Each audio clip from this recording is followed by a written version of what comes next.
Assalamualaikum warahmatullahi wabarakatuh. Halo semuanya, kami dari kelompok 6. Kami di sini akan mengerjakan tugas sejarah, yaitu wawancara mengenai dampak positif selama Jepang menjajah di Indonesia. Sebelumnya perkenalkan, nama saya Makfira Ilmagani. Nama saya Sabrina Farida Kurniawan. Nama saya Mana Yohana. Nama saya Rizkaria Badani. Terus saya Satria Agung Caksono. Terus Jawa nih bapaknya dan maunya nih kenalan juga. Belum kenal oh belum kenal, ya udah kenalin sama Agung Muli, Bapak Tuino,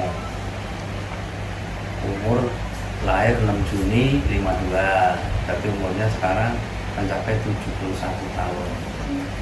Oke. Langsung pertanyaan pertama.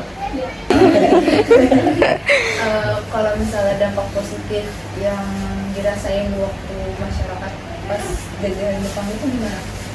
Yang dirasakan Iya, yang dirasain dampak positifnya. Tentang baiknya. positifnya menjajah Jepang itu memang mengajari juga, menjajah juga. Jadi menurut rakyat Indonesia ini ya ada positif dan negatifnya. Positifnya kita dapat pelajaran dari Jepang, negatifnya kita kalau masalah ekonomi kita kurang. Jadi masa kerja itu orang Indonesia ini nggak dibayar. Awalnya kalau mengatakan jalan-jalan, dorong-dorong tahu kan? Jembatan, kereta itu sepanjang dari mana itu kalau jalan raya mulai dari Anyar sampai Panarukan itu kerja rodi, tahu kerja rodi? Jadi tanpa upah, itulah. Jadi rantai Indonesia ini pun ada pinterannya, ada pengertiannya. Dijajah pun kita dapat pelajaran dari orang Jepang itu. Kira-kira pelajarannya itu apa pun? Pelajarannya ya seperti kerja itu tadi yang nggak bisa kerja seperti bikin jembatan, itu tuh ukuran sekian, terus alat-alatnya ini, terus bahannya ini, nah itu pelajaran pendapatan dari orang Jepang ke Indonesia itu kurang lebihnya. Bapak pengalaman tersendiri masa mengenai perubahan sosial atau budaya? Kalau buat budaya karena orang Jepang itu sedikit sekali ya. Nah, jadi budaya itu seolah-olah kayak nggak ada ya budayanya. Saya ngajarin nyanyi pun enggak, ngajarin sekolah pun enggak. Sekolah sih diajarin, cuman dia lihat-lihat orangnya. Kalau orang yang kayak kecil nggak dikasih pelajaran, dia takut. Jepang itu takut orang Indonesia kalau Indonesia ajarin kepinteran, jadi takut Jepangnya diserang sama orang kayak Indonesia. Kayaknya masa pelajaran gitu aja, nggak ada yang lain. Menurut Bapak, apakah aspek pendidikan di masa pemerintahan Jepang itu dapat perhatian khusus atau tidak? Enggak ada. Jadi perhatian khusus itu tadi tuh kalau orang yang menang ke bawah itu pendidikannya nggak dikasih. Tertentu aja. Kalau orang yang punya pangkat, pokoknya dia percaya orang Jepang nih, punya anak nih disekolahkan sampai apa gitu ya. Cuma nanti kalau udah pintar nggak boleh.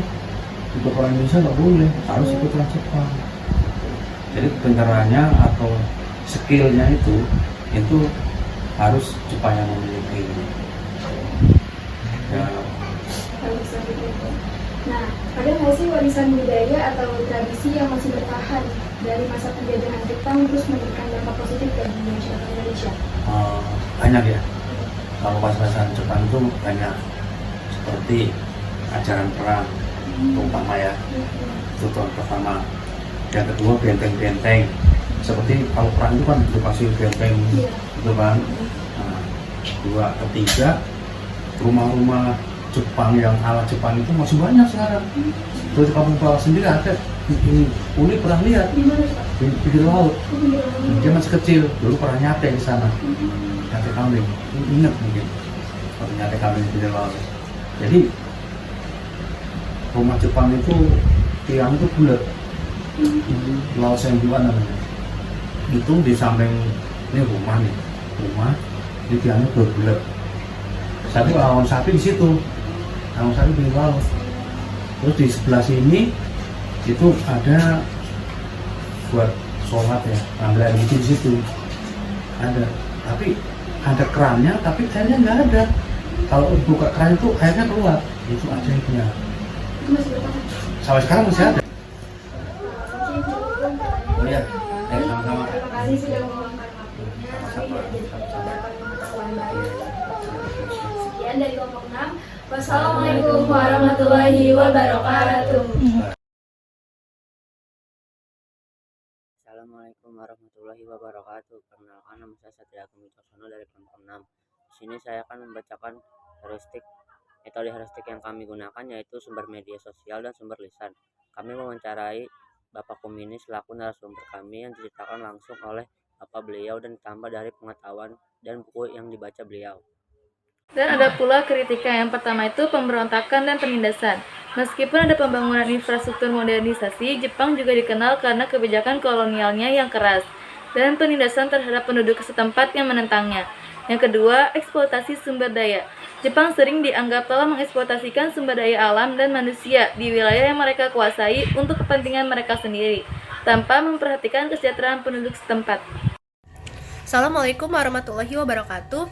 Nama saya Sabrina Farala Kurniawan dan di sini saya akan memaparkan mengenai validasi.